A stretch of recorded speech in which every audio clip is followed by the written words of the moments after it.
Hello, ladies and gentlemen, and welcome to the One Nation of Gamers Summer Circuit NA Qualifier number 6. I'm Osmo, joined by Noxious. How you doing today, man?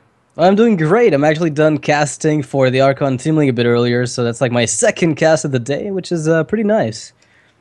You got a day packed full of card-slinging action. Wizard poker, right? I got a lot of Wizard- wizard poker action. That's exactly it. Yeah, it's been pretty cool so far. I had a lot of great games, so I'm looking forward to a bit more of those today. Awesome, yeah, it should be a fantastic day. We have the top four from the NA Qualifier number 6, which happened yesterday, and only one player at the end of the day will move on to the feature tournament, which happens this weekend. The four players that we have competed today are Sukipan and Boxception, which will be the first match, and then Domdis and Snoogans are the other two that will be competing in the second match. It's going to be single elimination, best of 5 for these four players. There's money on the line, $250 prize pool. There's also GEICO points on the line, so even if these players don't win, they can still rack up some GEICO points to help them qualify for the feature tournament or for the grand finals, which will happen at PAX at the end of August. So Yeah. lots on the line for these players. Noxious, are you going to get a chance to go to PAX? I'm not, unfortunately. I wish I could go. It's one of those events that, now that I'm in the esports scene somewhat, it's kind of a recent thing. I need to start scheduling kind of like my life around those events and try to attend them. Obviously, a lot of it has to do with the team you're on. So, if they ever have anything planned, I'll be there. But for the time being, I don't think that's happening. Well, it's going to be pretty incredible. I won't be there either, but I'll be watching from the sidelines. And Yeah, me too. $20,000 prize pool for these guys going into that grand final. $60,000 is being given away. We've already given away a bunch of it from feature tournament 1 and 2 and all the opens that have happened so far. And it's all thanks to GEICO. So throughout the broadcast today, make sure you guys head over to geico.onog.gg. It's the official website for the tournament. You can enter in for get a GEICO quote to save money on your car insurance. You can also enter in to win an official TSM PC. The giveaway is right on the front of the screen. The specs are pretty insane. It also allows GEICO to get a good grasp of how many people are supporting their esports endeavors. So make sure you go ahead and do that. But I believe the players are ready to go. So we should be jumping into the first match of the day between Sukipan from Team Celestial and Boxception from Gooby Storm. Yeah, I mean, I would have preferred a name like Hypeception since your team is Gooby Storm, but I guess you do what you can, right? Boxception Yeah. is okay. We've heard about him, right, before. He's been around a bit. He posted, like you mentioned earlier to me while we were talking about a huge thread on Reddit where he was doing somewhat fine in an event, and unfortunately for him, he had to make some decisions about his esports career. So it's nice to see him in the tournament today. Yeah, and the funny thing is both these players have the exact same lineups. Now, the players that are competing today, the lineups that they're using are the exact lineups that they used to compete through the open bracket yesterday. So they've already won like 6, 7 best of 5s coming into this match with these exact lineups. And Druid, Warlock, Warrior seems to be pretty popular lineup as far as the qualifiers have gone in the past couple weeks. Really, so it's interesting to me because if you look at some of the more tournament based decks, like usually you will find a hunter there, Yeah. a mage there. But since the format's so different and it's a one player piloting the 3 decks, it kind of makes sense to cut those because you don't necessarily know what you're going to be targeting with them, and they can be somewhat weak to decks that will happen in a best of 5 single player. Yeah, it's interesting too because in the EU qualifier number 6, which we saw on Tuesday, there was a lot of aggro paladin. Yeah, And I can imagine. I think hunters are sort of scared of the aggro paladin because that matchup is actually pretty tough for hunters because one of the only classes that they can't race, it can't outsmork, is the aggro paladin. So we saw that the hunters were just getting eaten alive by the players that brought aggro paladin Yeah. earlier in the week. It's one of those funny things where every other class than Hunter that goes hyper aggressive can beat aggro hunters, but the truth is, those same like I can take aggro priest and I will beat an aggro hunter very frequently, like I mean full on shadow bombers. But the moment you take that aggro priest and you bring it to anything else, it loses. So the reason aggro hunter is so good is not just because it's a good aggro deck, it's that it beats a large portion of the field, but it still loses very often to other aggro decks. It's kind of interesting. Like the best counter to face hunter could be face anything else. Yeah, it looks like we had a player disappear for a second, so they were ready, but then they decided to unready themselves. It's probably Boxception. He's in another box. Found himself in another box. That joke's never going to get old. No, never. Not Yeah. as long as there are boxes to open. And despite these players having the same classes, we could be seeing some different decks. The Warlocks and Hunters could be Control Warrior, could be Patron Warrior. Haven't seen much Control Warrior lately, um, but I have actually. I've been really? Okay. nicely surprised in the Archon Team League. It seems to just be coming back in force, and a huge reason for that I think has to do with the fact that Patron is so prevalent, and as a result, the Control Warrior is good against it. So you see a bit more of it. Mhm. And we Uh, actually saw Sukipan in NA qualifier #1, so he's already got some GEICO points under his belt as well. He finished in third/fourth place in the NA qualifier #1, so like a month back, maybe 2 months back. So we've seen him before. He's got some GEICO points, so he's got more on the line for him today because he's in line to be one of the front runners for GEICO points. well, I mean, at the very end of it, I think there's going to be some BlizzCon points awarded. I think in the Oh yeah, larger stages of it. yeah. Each individual qualifier gives a few World Championship points as well, but there's more Right. than 200 on the line for the grand finals. Yeah, it's always like getting that last match is always the most impactful one. Oh Now we yeah. see it like double Fire War Axe opener for Sukipan. I can't say that's exactly amazing, but if it turns out that Boxception is playing a Zoo deck, then that is really solid. Hmm. And we're gonna role play as Sukipan for a bit as we try and get Boxception's hand to appear. And there it is. Wow, it looks like it's gonna be hand Everything but lock. Zoo. Yeah, Yeah. full golden cards as well. That's he's even got the golden coin to prove it. Yeah. Well, I don't think the hand that Sukipan's holding on to is exactly what he wants to see. No. When you're looking at double Fire War Axe opener, I guess you could always use them to start dealing some damage to the Warlock, but then you expose yourself perhaps to too early like Molten Giants. Yeah, there was a bit of a time where players were actually cutting the second Fiery Warlock and Patron Warrior just because in a control-heavy meta, the Fiery Warlock becomes a liability because a lot of times you just end up over-equipping it because of the importance of Despite. And now I guess aggro's coming back a little bit. It's important to get the consistency to have it in your hand at the start of the game. So most players are going back to the double Fiery Warlock, Yeah. but this is one of those times when you wish you only had one. Well, I mean, Mech Shaman coming back is a huge reason of that. Like, maybe just because if you don't have the Fiery War Axe against Mech Shaman, you're just going to get blown out of the water by that Whirling Zapomatic. So sometimes Slam is not enough and one War Axe isn't. So having the two can ensure a little bit more consistency. So it's interesting to see how the metagame cycles very quickly. So the techs are adapted, and it's a very easy deck to modify based on what you need. Yeah. So Patron Warrior doesn't have tough matchups against a lot of things, but Handlock is one of those things. Yeah. There have been some players that have been vocal about saying how, oh, well, the Handlock matchup is closer than you think, but I'm not buying it yet. This matchup is pretty tough. You have very small windows of opportunity where you can find wins like in the mid game, and maybe you can grind them out to the later stages, but They're this not in matchup your is tough. hands, right? Like it's Yeah. as though those windows of opportunity depend on the Warlock giving them to you, because you Yeah. can't really create them yourself unless he doesn't have anything. In which case, sure, you've got the window of opportunity, but very often, if they have anything better than a mediocre hand, you're gonna get blown out.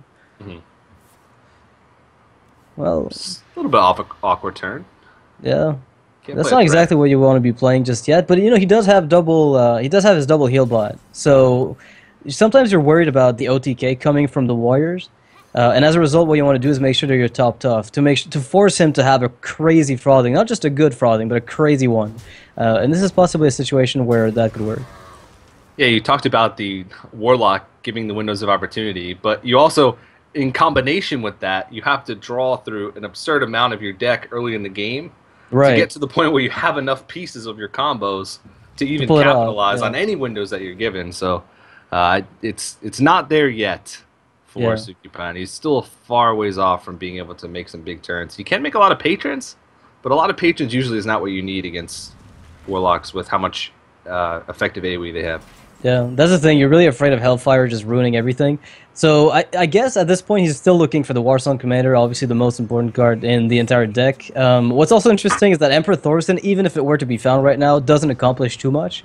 So he's still very much looking for the Warsong Commander primarily, and anything else that he gets is just a little bit of a bonus on top. Yeah. He's basically thinking about trading the Whirlwind for two Card extra draw. cards here, yeah. because he'd be able to battle rage for he'd get a draw off the Acolyte and then be able to battle rage for an additional from the Notion Inventor. So the question then becomes, is it worth it? Because then you can't play Execute if you pick it up. That's the one drawback I could see with that play. Yeah. So although, and he does pick it and up. he does pick it up, of course. You know, the law of just you doing something right, backfiring is exactly what's happening right now. It's just unfortunate, but no Warsong Commander just yet. Yeah. No frothing either. I guess he realizes that it's sort of on him to draw into lots of damage threats early, and it really doesn't matter what this Mountain Giant's going to do if he can't draw into any way to win the game, because he's just going to lose anyway. So he takes the risk, and not really too punished for it, because he still ends up getting 2 extra cards, but he is going to allow Boxception to do work with this Mountain Giant for at least another turn. Yeah, what's nice is this Mortal Coil, even though it's giving a card to Sukipan. I mean, I think Boxception is pretty happy about the ability to use it, because very often it's a dead card in the matchup. You don't always get to use the Mortal Coil for card draw. So in this case, it's going to work out. It's going to be able to push like 8 damage to the face. And this is a position where you don't want to use your weapons as removal. And this Fiery War Axe is almost too late, to where you have to override it with Death's Bite if you ever want to do anything with it. Everything going forward is looking really awkward from Sukipan's position. Unless he plays like Shield Slam. I've seen Life Coach play that. So yeah. So Emperor comes in the hand, and I can imagine that he's going to want to play that, but he doesn't have too many combo pieces in his hand. He's got a Grim Patron, but then he doesn't really have Whirlwind effects. Inner Rage already costs 0, so unless a Loatheb comes down on the board, it's not going to have any effect on that card. I guess it's a threat that has to be dealt with immediately, and having like 0-mana Executes or a 1-mana Armorsmith might be able to put in some work later on, but not the most valuable Emperor as far as this matchup goes. You make up a good point though. Like it's a threat you have to handle. So what you're saying is, hey Warlock, if you don't have lethal right now, you have to waste some of your damage on the Emperor.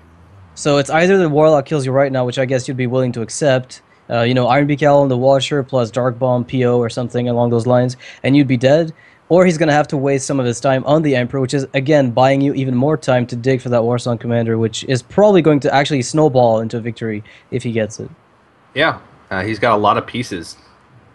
And Boxception's thinking of what to do here. An Owl, if he had an Owl in his hand, it would have been lethal. But now he can't tap and still preserve the lethal because he wouldn't have enough mana to be able to play Owl plus double Dark Bomb. So it's a little bit of a tougher turn. It looks like he's just mousing over a heal bot.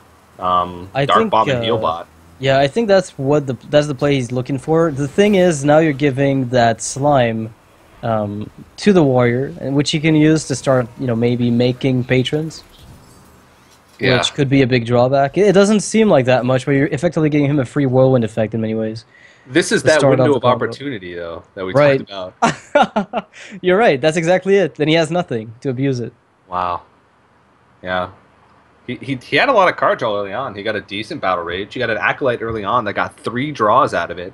He just doesn't have the damage to be able to do it. And then after this turn, that's probably when Boxception will have enough mana to start dropping the huge taunts that'll block the way for Sukipan to push through.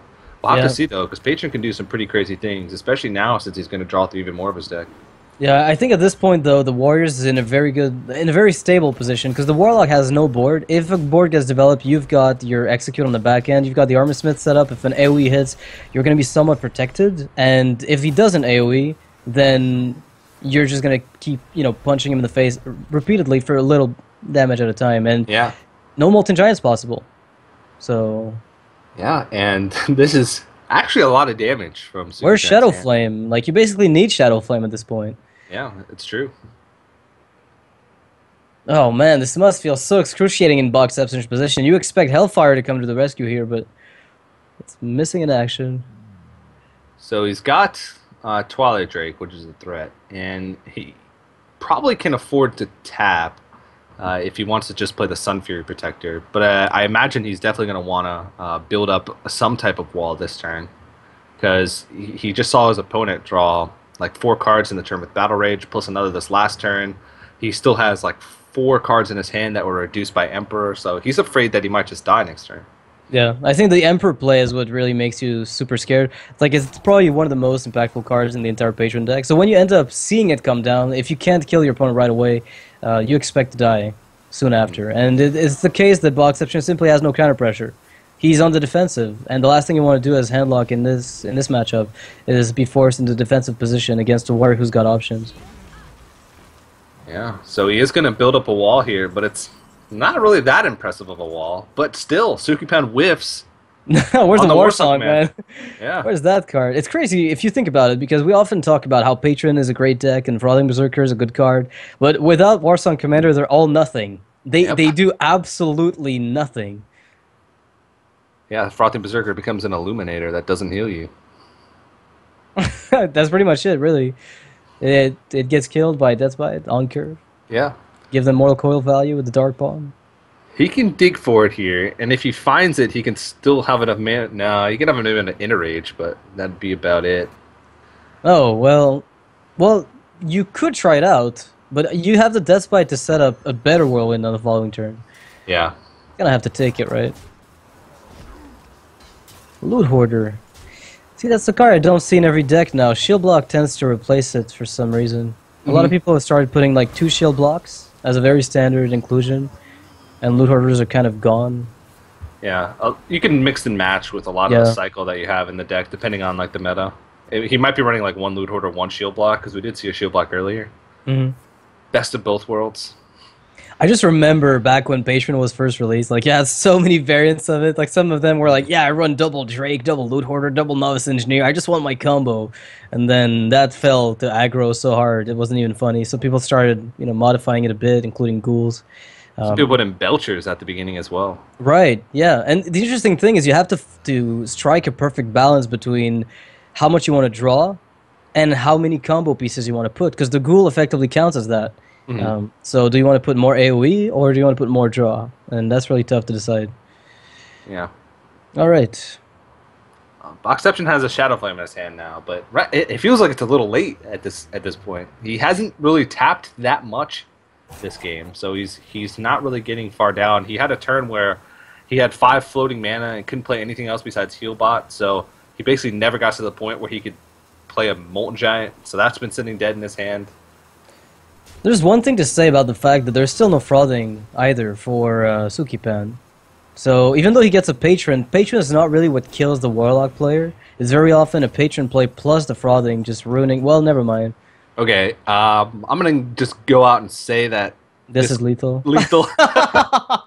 Welcome to Patron. Okay, so let's calculate real quick. So he has to go right now if he wants to do it. He only has...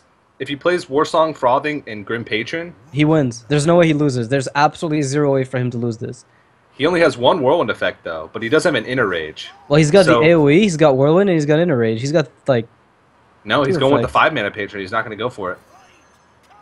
So he's going to be a little... I don't want to say greedy, because that'd be a bit of an overstatement.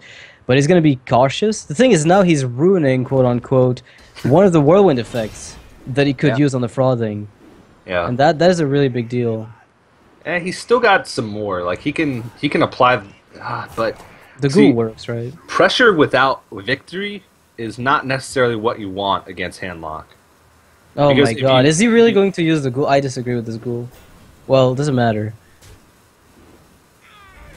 You're still dealing 12 damage, right? Yeah. Well, it's not good. This is just not good. Wait, maybe it's good, but I don't think it's optimal, right? We'll see if he got all the attacks in. The rope comes to nerf Patron. Alright, so he could have that turn played Grim Patron, Warsong Commander, Frothing Berserker, Inner Rage. So we would have had 1 Frothing Berserker, Inner Rage the first Grim Patron, throw it into the Belcher. Okay? Yeah. Or Inner Rage the first Grim Patron, then Deathbite the Frothing. Ancient Watcher. Ancient Watcher to kill it, yeah. And then start bouncing in the patrons. Inner Rage 1 patron, so it goes in. Throw the second patron into the slime. Have an extra 6 damage on the board, plus however many whirlwinds went on the Frothing Berserker. There's no way you don't have lethal. Like, there is absolutely no way that's not lethal. I refuse to believe that, because if you look at the amount of AoEs, he could have gotten like 2 extra AoEs with the Frothing and about 5 patrons on the board. That's just right there, he could have gotten about 18 damage, without counting 3 attacks from the patrons. So I don't know. I'm a little skeptical about this, but maybe he's got like a quick way to calculate it and figured out I can't kill him from 27 if I just set it up, so I get another wave of it next turn on 10 mana where you play Warsong Commander, Patron, Frothing. Maybe that's enough. I'm trying to do the math in my head real quick, and I think he would have had 8 creatures for Whirlwind effect, so that would have been a 10 damage Frothing Berserker plus Right off the bat, yeah. plus 4 bounces from the patron, so 14 damage Frothing Berserker plus 2 patron hits. So I think it was only a little over 20 damage. So it might not have been lethal because he couldn't fit in the second. Oh, did you calculate the attacks between minions? Because they punch each other. Yeah. So, okay. I don't know. It's too late now. He didn't go for it, so he didn't win. But so the thing is, he's now forced into a position of having to wait a little bit until he can really pull off a guaranteed lethal. But he's got double frothing, so I guess it's a comfortable position regardless. Yeah. Double frothing went the Warsong. Now there's no more Emperor to make this broken. Yeah, second Despite would be fantastic. We'll see if Boxception runs any type of weapon removal, though. A lot of Fanlocks have been putting in like an Ooze, and it really helps the matchup against Patron. And sometimes it can help stop some of the early aggression against like Aggro Paladin as well. Yeah. That's a great pickup for him, getting the Lotheb. Like, he was out of plays this turn. Like, you don't want to play BGH on an empty board. I guess you could, but it's not what you're looking to do. Ooh, this could backfire. If he's playing Sun Fury here, this is giving Frothing a bit too much fuel, perhaps. Maybe and Lotheb already sort of acts like a taunt. Yeah, like, and she acts like a taunt in the first place, and it also denies Whirlwind, so you don't really have to taunt up behind this, I don't think. Yeah, that's why, because it blocks all the spells. So regardless of as long as you don't have things on the board already, like a Despite equipped for the Whirlwind effect, then the Warsong Double Frothing from hand is not going to kill you. But he's afraid. You know, maybe he's trying to bait out the Warsong with the Patron. Like, maybe he's trying to get Sukipan to overextend and be like, yeah, I'm going to play Warsong Patron, that's good enough. And then Hellfire everything off the board. But I don't think Sukipan will fall for that. He knows that his only win condition is getting the Frothing damage in. He's got one card left. It's the Despite, I think. If I'm not mistaken, I believe that is. I think it has to be, unless he runs one, which is the most important card in the deck. Let's pretend like that's ever been done, right? It's the one guy that accidentally only clicked it once, realized after he made his deck that he only had 29 cards, so he put in something random, not realizing that he only clicked Despite once. It's like making Miracle Rogue and forgetting the gadget sounds. You're like, hey, that's cool, I managed to weave in 2 more Earthen Rings. And then you never draw the gadget sound. You're like, this deck is terrible. I'm such a great deck builder. Yeah. I feel like I have 32 cards in this deck. And then, well, it doesn't work, though. I can't ever win. I can't find the gadget sounds, man. My luck's terrible. My gadget sounds are always in my bottom 5 cards. Bottom 2, man. I got the 28 ones. Never lucky. So what's that? That's the... I don't know. What is that card? Oh, Silence? Owl. Okay, yeah, it is. He's thinking of Owl and Defensive Argus to put his minions out of Patron, like Patron Ping, where he can just start making more patrons off of them. Yeah. But look at this damage. Oh, man. It's pretty smart, though. Both the taunts have more than 2 attacks, so he can't bounce. Yeah, there's a Despite. But what can Boxception do to block this? He needs to find Sun Fury with Dr. Boom and get lucky with the Boomba. Actually, Dr. Boom is a good way to prevent it, because RNG could solve the issue, right? Like, there's a chance. What was that tournament? DreamHack, where Alesh got his Frothing Berserker killed? Yeah, and there was a lot of table flipping that day. Yeah. Oh, yes. Many Reddit posts were had. He plays one Frothing right now. I think the reasoning is I don't even have mana to play both if I want to. And I need at least to play the Frothing alongside the Patron to spawn as many as I can. So he's giving it a shot. And with the 2 Whirlwind effects, that might just be enough, I think. Yeah, I think Boxception's out of taunts. He's used 2 Sun Furies and an Argus, I think. Yeah. And an Argus. I'm not sure if he runs double Argus. It's a possibility. I'm not sure if I would say it's probable, but definitely a possibility. But he needs it right now. This is actually giving Boxception an out because he can use BGH right now, which is probably what he was going to do. Play Dr. Boom, and if the boom bots don't backfire too much, this could seal the game because it's really risky for Sukipan to go all in on the boom bots. Yeah. If he doesn't clear them first, of course, with, Death's Bite. Well, at the same time, though, the boom bots give another whirlwind effect for the Frothing Berserker. So he could do it in a way where he has, let's see, he could make... he could interrage one of the Grim Patrons, and then he'd have Warsong Commander plus 4 patrons and a Frothing Berserker on the board.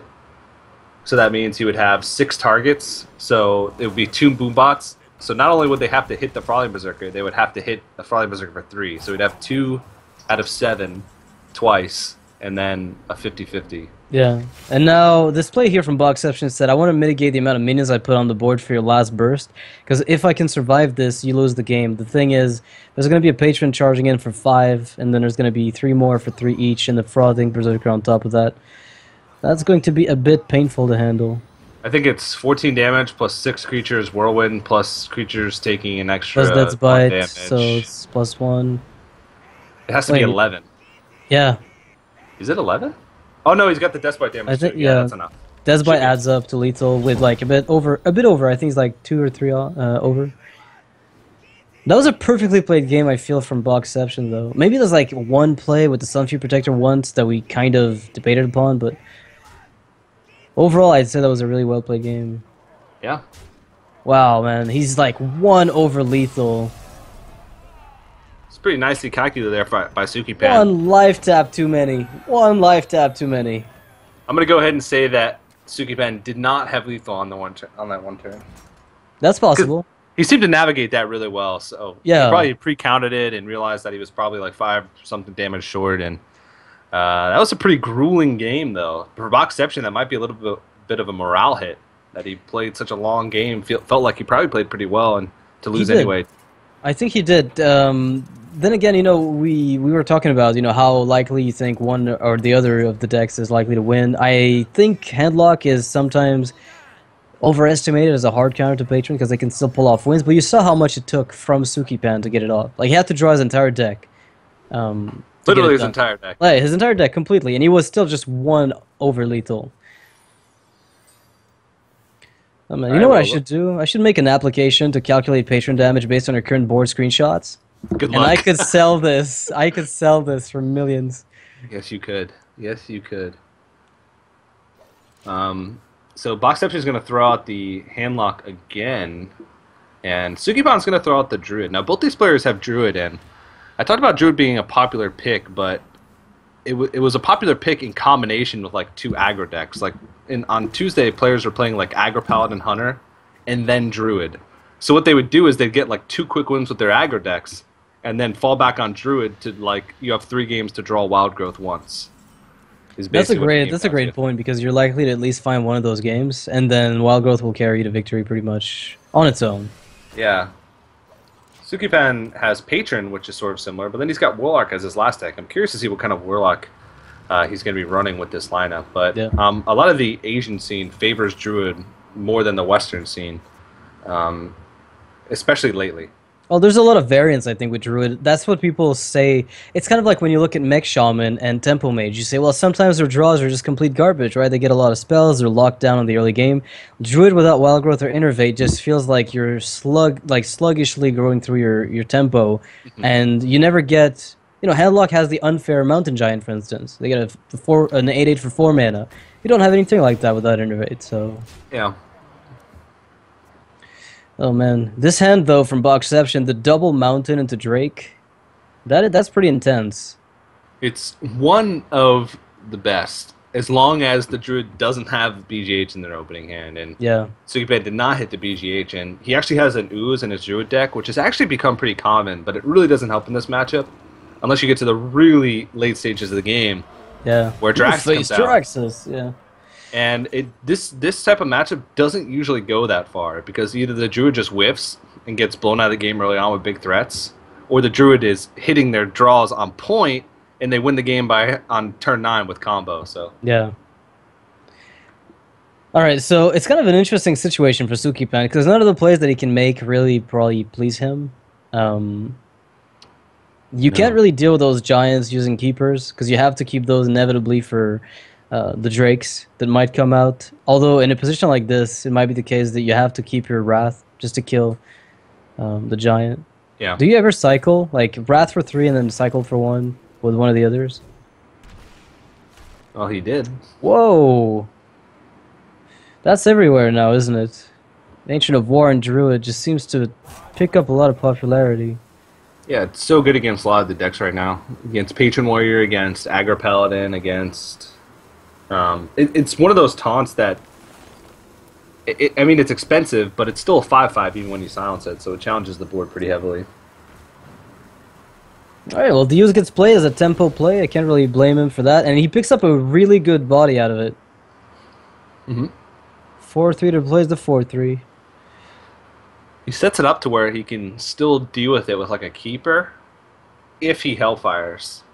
So he damages it. So if he had ignored it and like went face and Hellfire had come out and he picked up like a tiny drop with his Paladin Shredder, then he would have had like a 3-2 standing up against an 8-5 giant, which would still be an answer with a keeper, but that's like best case scenario to have a Shredder drop that's... So he decides he wants to cash in first, get the damage in while he can. Well, that's a pretty nice play. It allows him to develop the Ancient Watcher right now before things get a bit too complicated and heated. Sylvanas is picked up. I don't know if she really accomplishes much right now. The alternative is to not play Keeper, and then you coin out Sylvanas. I think that is usually a bit better than playing Keeper, even though you take a lot of damage. Yeah, Keepers are usually pretty good, just for Twilight Drakes in this matchup, and also for Sylvanas's of the Warlocks as well. Maybe even to get through taunts, but it sort of makes an awkward turn for Boxception. He sort of has to find something to play, plus an Owl, or just like play Dr. Boom and take the risk. Yeah, the Dr. Boom is a bit weak to swipe in this exact case. Yeah. Because you attack the Watcher, then you swipe face, and then Sylvanas dies, giving your opponent 7/7. You don't have BGH. That's a bit risky. Wow, I wouldn't like to be put on the spot. I mean, could you play just Iron Beak Cowl on the Watcher, attacking the Sylvanas and coil her, give him the 2-1, and that's it? Like, it's the least... is the path of least damage, basically. Yeah. He could just silence it and then play Twilight Drake to get a threat on the board, but Sylvanas actually challenges Twilight Drake because the 4 attack doesn't match up well against the 5 health. He does have the Mortal Coil, though, so... it would kind of average out over time, I think. Yeah. But it just seems like they're just peeling off the Band-Aid while he can. Before it gets stuck to his skin forever. That's a good analogy. Oh, wow. Alright, so Drax is here. Might come in handy. I like the fact that Druids are all including like 2 or 3 tech cards in their deck now. They've got anti-weapon, they've got anti-aggro, and they've got the Ancient of War, which is pretty much an all-around card. Yeah, it seems like Shade is becoming less popular. I think it feels too slow. It's always felt too slow. It's never been like a great card. It's just been the best card for the slot. You're just like, of all these crappy options, what do I put? And then you put in Shade as a default kind of filler, is how it's always felt. I'm telling you, Noxious, Blood Knight's going to make a comeback here soon. With all the Aggro Paladin running around, with everything with Divine Shield slapped on it for TGT. Yeah, well, I think it will be the case, though. We'll see. I really want to see a Divine Shield deck. Like, I just want to see a pure Divine Shield deck that goes crazy with it. Yeah. That's my hope. The cool thing, though, is Blood Knight's not a defensive tech card, and it can also be an offensive tech card because you can take your own Divine Shields. That's what Zoo used to do. The old turn 1 Argent Squire into turn 2 coin out the Blood Knight, and all of a sudden you have a 6/6. Yeah, and you had the alternative play in Rogue as well. Like, back when Temple Rogue was a thing, in the era of Miracle, you could play Argent Squire turn 1, and you had the choice of one of your Blood Knights or the Tinkmaster Overspark to turn it into a 5/5. You turn the Argent Squire into a 5/5, you're like, yeah, that's it. That's what I'm talking about. Those were pretty fun times. Yeah, I think Tinkmaster Overspark I still put it in my mid-range Paladin, because the old turn 2 hero power, still works. Turn 3, your opponent plays nothing, you either still get a 1/1, or you have a 5/5. Yeah. Balanced, right? Balanced. Basically. And you can always use it late game as well. Like, they play Rag, you're like, oh, wait, they don't have BGH. Oh, never mind, that's dealt with. Yep. It's a pretty good fit. Oh man, Boxception would be super relief here not to see a combo. You know, it's turn 9. You must have been thinking, well, there's 2 minions on the board. I'm dead to Fawn Roar, but didn't happen. Yeah. But he's still in a little bit of a rough position just because he doesn't have any taunt givers. He just hasn't drawn into Sun Fury or the Defender of Argus yet, so he's sitting in that range where he's not low enough to be able to play like Molten Giant with a wall, but he's low enough to the point where a combo kills him pretty much every turn. So he has to play around it no matter what he does, unless he just realizes that, you know what, he didn't have it last turn, so I'm just going to say, if he didn't have it last turn, then I'm just going to keep playing recklessly and try and get back on board. So Swipe is probably one of the cards that Sukipan is looking the most for here. Considering he doesn't have lethal yet, he could be fetching, however, if he finds off of Wild Growth the Force of Nature Savage Roar, he doesn't quite have lethal yet, but he's going to be able to use the 5/5 as a way to kill Dr. Boom if he wants to. Yeah. He'll actually be really close, but not quite there. Is he even running double combo? Because this looks like a slower version of Druid, it feels. It doesn't appear like it, unless he only runs one Ancient of War, and Mind Control Tech and Ooze are the only 2 early tech cards he has.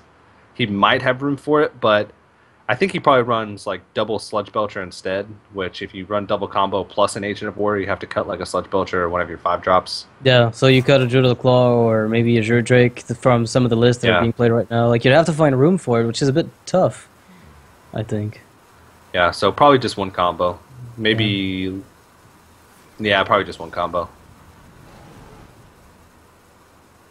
That makes it seem like maybe he has 2 combos, though. But that was sort of his only way to deal with that.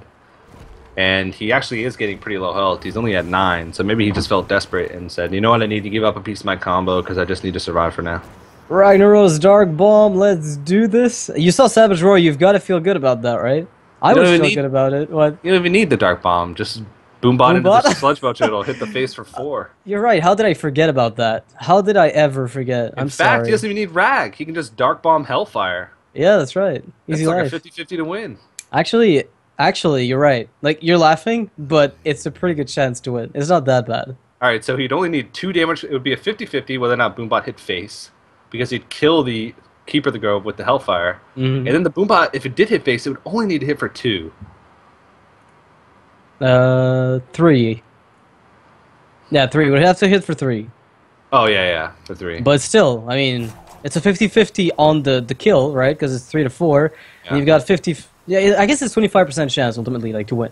Yeah. 25% chance. Rag might be a tiny bit better, though. Because you have, like... Yeah. Okay, Rag is probably better. I thought the Boombot would magically find a way to hit the face. Oh my god, it did! Whoa! Oh my... Whoa! Dark Bomb Hellfire, you gotta be kidding! Nice. Sports.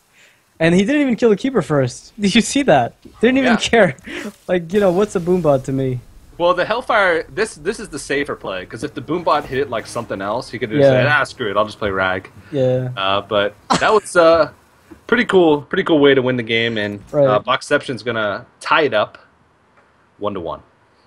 Yeah, so it's far from over. I mean, the Warlock that lost to Patron actually did get the win against the Druid. Now, again, we're probably going to see Druid versus Warrior soon enough. Like, do you know what Sukipan's running for Warlock? Is it a Handlock or Zoo? Not sure. Not sure. Yeah. He played in week 1, but that was so long ago. Yeah, how do you not remember that, man? How do you not? How dare you? I've only casted, like, 2 feature tournaments, 12 qualifiers. Hey, look, it's esports time. Druid versus Druid. Who gets the Wild Growth? Oh, Boxception already has it, and his hand is actually really good. So Wild Growth into Piloted Shredder is pretty fantastic. Oh my god, I'm currently dying. Turn 1 Shredder into Wild Growth turn 2. I'd do that all day. You could do it the other way around. Ah, but it's so slow. You're missing out on 4 damage. That's true. And then what if the opponent has Innervate Shredder and then you lose? See, and the fact that he's thinking about it for this long shows Sukipan that, oh no. He's got some combination of Wild Growth, Innervate, and a creature. Oh, but both players hit Wild Growth, okay. Yeah, but the thing is Sukipan has no curve going into this. And I think Yeah, I mean, this is such a much better curve for Boxception. I'm not sure, like, how do you feel about not using the Innervate coin on Shredder when you have Wild Growth turn 2? Against Druid, I think it's okay because the Paladin Shredder is dealt with like a Wrath and then maybe a Hero Power the next turn. It punishes the Wild Growth play if Sukipan has it. But this play, if he plays Wild Growth and then curves into Shredder, he can save the Innervate for something Yeah. stronger down the line to like catch up on board or something. So I'm not sure if it would have been the best play. It would have been I flashy have and such a aggressive. hard time, like, determining whether or not it's worth it because, like, on a regular basis, I would do it, like, pretty much all the time, just because the tempo in a Druid mirror match just is the most important thing. Mhm. And if he gets it first, you're out. Straight up, you're just done. That's it. You're gone. You're gonna spend the entire game playing from behind, and that, oh my god, that won't happen. Innervate coin, innervate Drake after the Shredder play from Boxception Yeah, into you can just BGH boom. Oh my god. why don't you just empty your hand? Just play Yeah. everything. Who needs a hand after you've got this board? Yeah. He can't not Shredder. What? Boxception! You are so conservative. I don't even know what to say. This is the most unusual type of innervate use I've ever seen, I think. Yeah. And Sukipan's going to go with the Dr. Boom, but this is going to be punished. Yeah, I have to say I'm a little surprised by the absence of speed, I guess, at which Boxception has been playing this. Well, he can actually play Emperor Emperor Thorsan and BGH this turn. balanced. Wait, did I say balanced? Yes, you did. Okay, sorry, I meant something else. Okay. All right, so it turns out the innervates might pay off after all. You get a few coins, right? You get a discount of Force of Nature, which makes everything even more relevant. Yeah, you discount. He'd only have 3 cards in his hand at the end there. He'd have Force of Nature, Wrath, and Piloted Shredder. The way he maneuvers this is actually pretty important, though, because there's still going to be 2 Boombots left on the board once he plays BGH. So, and if he double innervates out the Emperor Thorsan, then he's not going to find a way to deal with any of these. So, realistically, these Boombots could Rehab nearly of clear the board. They might just, actually. With Savage Roar, if he decides to use Savage Roar as a defensive play, it might just work out very well, because he's going to be curving into Ancient of Lore, and if the Boombots do their job, then this is gone. The board is just off. Yeah. So Emperor Thorsan, when you're playing against a Druid, becomes a must kill. I mean, in most decks, it becomes a must kill. So, just even if the double innervate Thorsan doesn't give you that much value out of your hand, it forces your opponent into a situation where they might have to use their cards inefficiently in order to deal with the Emperor Thorsan, so you don't get additional value out of it. So, I don't think there's ever a situation where using innervates, even if you empty your hand to do it to get Emperor Thorsan on the board, is a bad play.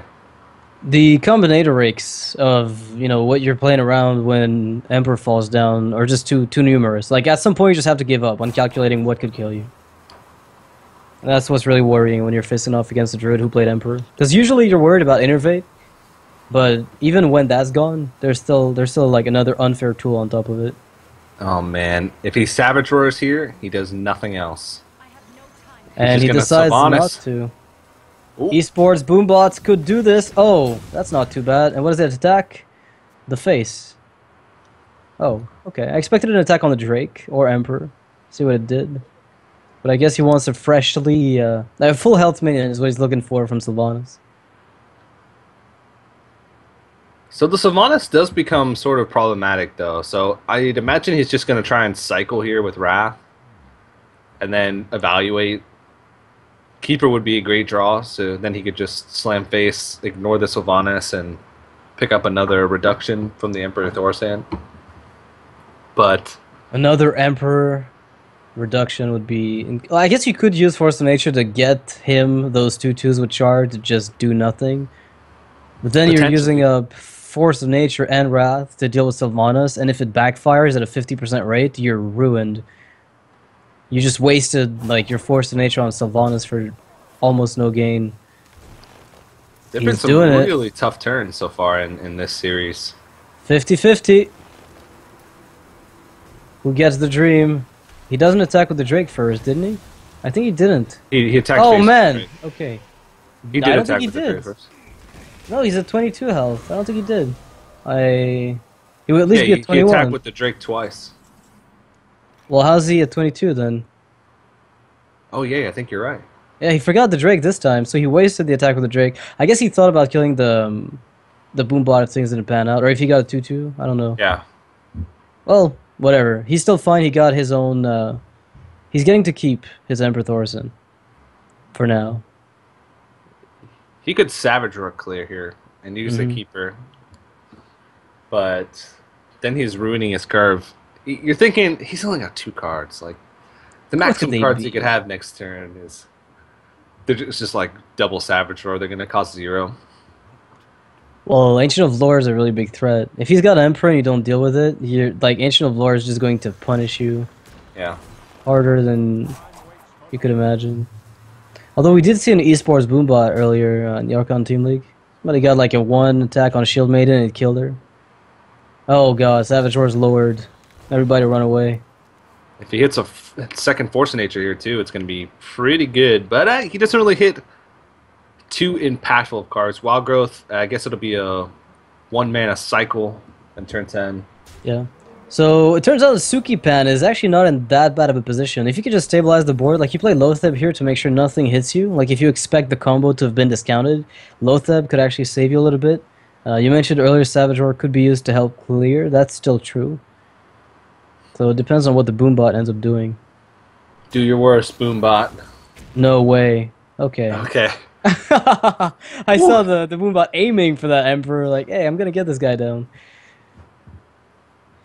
Truly. So now this makes it awkward, though. I think he was... Oh, man. If it had done 2, he could have like cleared it off with the keeper. Yeah. If it had done 4, he could have just said well played and Boxception would have conceded. Right. But now it's like the perfectly awkward spot.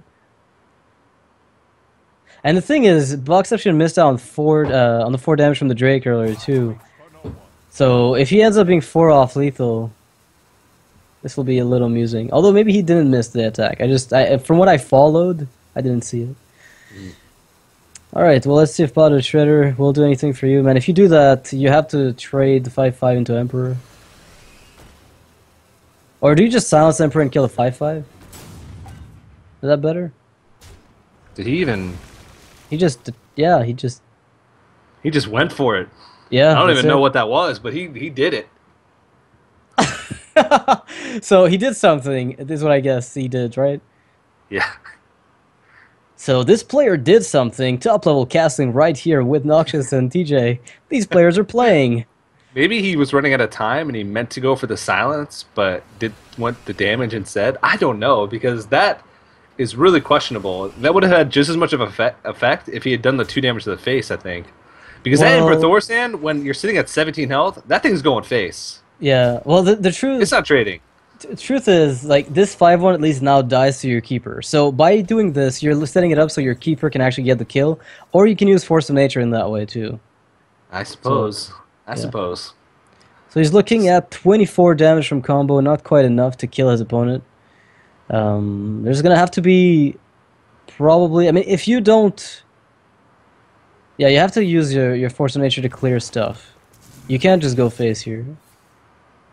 He's going to have to kill those 2 Shredders, see what ends up happening, and there's a good chance that he can stabilize on... Oh my goodness. That is actually a pretty good... Oh! This is unreal. This is unreal. Look at those Shredders. Okay, Sukipan, you are... This is a really good Shredder. He was setting up for the explosive sheep with the 2 damage keeper. This makes sense. What? Okay, he wants to hit it with his face. Doesn't want to waste the 4 damage. It's only 1 extra damage to the face. If he has combo, you're dead anyway, so... Doesn't matter, yeah. And the anti-synergy with the piloted Shredders.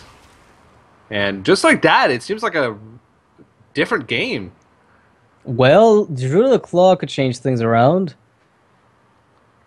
I mean, you can deal 4 damage. You have to play MC Tech, no matter what. And then armor up and hit face, I guess. There's really like no other alternative. You look at it, though, next turn, Sukipan can just play Lotheb Harrison Jones and lock out spells, and also just put a bunch of threats on the board and start popping damage in, and basically it's going to be first player to draw into lethal. Boxception does have 2 draws next turn to draw into Savage Roar. Second Savage Roar. Well, I mean, I think you have to make that play. The only time it backfires is when, Doomster comes out of this, and... Oh, that's pretty good, right? Yeah, you get on top. Then you log the board down. I can't help but feel that a more aggressive line of play from Boxception might turn things around, but we'd have to replay this entire game, which I don't think is going to happen. Yeah, Boxception's face IRL right now is exactly the same as his portrait. 5-mana excess mana sounds good. Excess mana cost, more like. Maybe things didn't go quite as I had planned, and Sukipan manages to find a victory. So he's going to take a 2-1 lead in the series, 1 game away from securing a spot in the finals for qualifier number 6. That's pretty well played for him. So the Druid's locked. The Warlock's left. We still don't know what that Warlock is. We haven't seen it just yet. There's Druid and Warrior on the opposite side, though. Not exactly the best matchups, necessarily. Obviously, if Boxception is playing Patron, Headlock could be pretty good, but we just saw him get defeated by it. Yeah, I think the matchups are going to be drastically different if it's Zoo or Handlock, and it looks like it is going to be the Demon Zoo. So Demon Zoo actually is really, really strong against Druid, so it's not necessarily that strong against Patron. Control Warrior? This is but control. It looks like this is control. Yeah, it's got to be, and he's got the Fiery Wind Axe to start off. Pretty good card against a Zoo-ish type of deck, of course. Yeah. Now, the matchup is still winnable for the Demon Zoo here. The heavier the deck is, it seems like the more problems Warrior has. Because a lot of times they have to use their removal inefficiently on smaller creatures early on to stop damage from being taken. And then, like, the big threats come out later. Yeah. And you don't have a way to deal with them. But having that Fireworks is always the beginning of the end for the... It's a pretty good follow-up, though, for Sukipan. After cutting out the Juggler and losing it, he's going to be able to keep his Flame Imp a little safe behind the Voidwalker. Mm-hmm. Into the Imp Gang boss. The dream. Into a Void Caller. Into Nerubian Egg plus Void Terror. Into Doomguard with a top Mal'Ganis deck. in your hand. Of course, of course. I'm really interested that Boxception is playing Control Warrior. I'm also interested that it's obviously less played than his other decks, because his other decks were all golden. Well, maybe he just figured, last minute, he's like, Patron Warrior is really, really good. What's really, really good against Patron that I expect to see? Control Warrior is really, really good. It's also got a decent matchup against the entire field. Yeah, it looks like he was heavily going against Patron Warriors with his lineup here, playing Handlock, playing Control Warrior, and playing Druid with double anti-weapon tech. So, I mean, it made it this far, and Patron Warrior is usually the deck that's played the most out of any deck in open brackets. It's included in most players' lineup just because of the strength of it. So, he had a good strategy going in, but we'll have to see if he can overcome the Demon Zoo here for 2 games in a row. Yeah, it's going to be a bit difficult. It's one of those decks that's really hard to get off the board. Zoo is baseline pretty hard for Control Warrior. At least the older versions were. The newer ones are even stickier. And there was a time, I guess, after Naxxramas when Unstable Ghoul kind of carried Warrior. But that's no longer the case. Control Warrior has adapted, and now they run Shield Maidens instead. Mm-hmm. Well, he does have an absurd amount of life gain, but against like Hunters, life gain is fantastic, but Zoo, it feels like even no matter how much life gain you have, unless you draw into a brawl, win it, and then use the life gain, sometimes it doesn't even matter because of how strong of a board they can build up. But yeah, it's double Shield Maiden, plus he can Alex Draws it defensively if the game gets to a point where he needs to.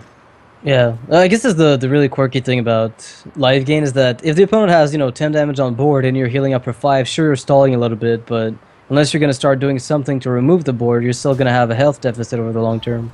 Mm-hmm. The Sludge Belcher's pretty solid here, though, if you think about it. I mean, it's probably going to eat up an Owl, but... Yeah. Even with an Owl, though, it's still at 3-5. That's a bit annoying. Yeah. Oh, God. No, Imp never Game mind. Boss is pretty funny, though, in the fact that it actually trades 1-for-1 with a Belcher.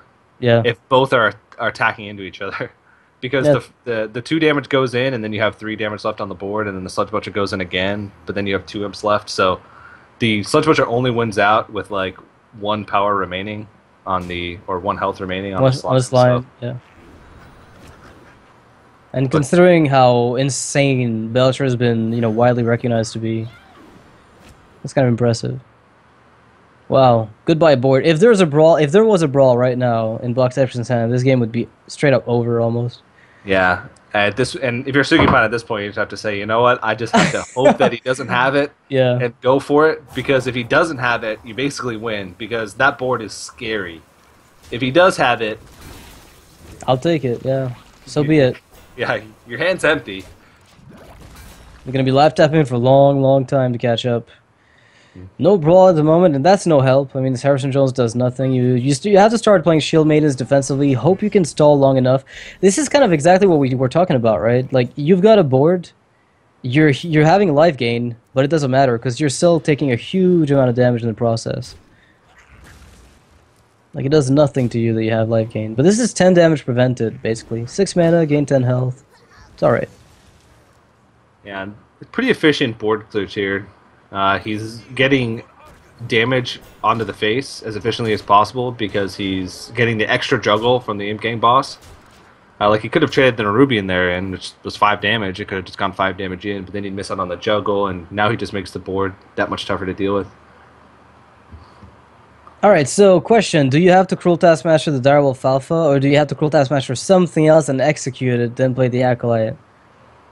Because you can't armor up if you do that. I think it's just over. If he Cruel Taskmasters and executes the Nerubian, there's still 5, 6, 7, 8, 9, 10, 13 damage on board. He'd have to armor up, and then there's still juggles to account for. Because if he plays Acolyte, he doesn't armor up, and then there's just lethal on board. So he has to armor up and hope that there's Zoo, not... Man. Yeah. Textbook Zoo versus Warrior from the old days. Oh, well, okay. I think that's guaranteed, because he guarantees Knives. kills the Cruel Taskmaster, and then the knives will kill. Yeah. Oh, that was a pretty swift last game. Yeah. The knives are guaranteed to hit for at least 2, so that's going to solve the problem for Sukipan. Doesn't matter what they hit, anyway, the capped he can spawn is 2. Exactly lethal with the juggles, no brawl for Boxception. He's got to be running them anyway, as a result of how the decks are built. You can't not put it in Control Warrior. Yeah, so Sukipan is going to take the series 3-1 over Boxception, and he's going to move on to the finals. And Boxception, unfortunately, this is the continuation from the qualifier from yesterday, so it is single elimination. So he will go down to the 3rd place match. He won't have a chance to make it back up to the finals. So 3rd place match, he'll compete for $50 and a couple extra GEICO points. So he does still have a chance to win some money, and he does guarantee himself 1 Hearthstone World Championship point. So that might be able to push him over the edge into like that last chance. You need 2 points to play in the last call qualifier for your region. Yep. So if he had like a top 100 finish, this point might be enough. So it's still been a good run for him, but it's a little bittersweet to not make it to the finals after such a long qualifier yesterday. Always bittersweet when you don't get there. Mm-hmm. The next matchup is going to be Domdis versus Snoogans. Yeah, it's Snoogans, not Snuggins. We learned that. It's Snoogans. So yeah, I will see the decks that they brought up. I'm actually curious to know if they brought anything different than what we just saw from those 2 players. Yeah, we'll definitely have to see. We're going to go to a quick commercial break before we jump into that match, though. But during the break, guys, make sure you head over to geico.onog.gg. You get more information about the tournament, how GEICO points work. You can also enter in to win an official TSM PC, as well as get your GEICO quote to potentially save money on your car insurance. Also, guys, quick reminder that the next EU and NA qualifier take place on August 10th, so in about 4 days. They both take place on the same day. If you want to sign up for those and have your chance to compete in these qualifiers in the future tournaments, or have your chance to go to PAX and compete in the grand finals, you can head over to liquidhearth.com. On the right side of the screen under upcoming events, NA and EU qualifier number 7 are there. So August 10th. So if you guys want to sign up for that, go ahead and do it. We are going to go to a quick commercial break. So Domdis versus Snoogans right after this break.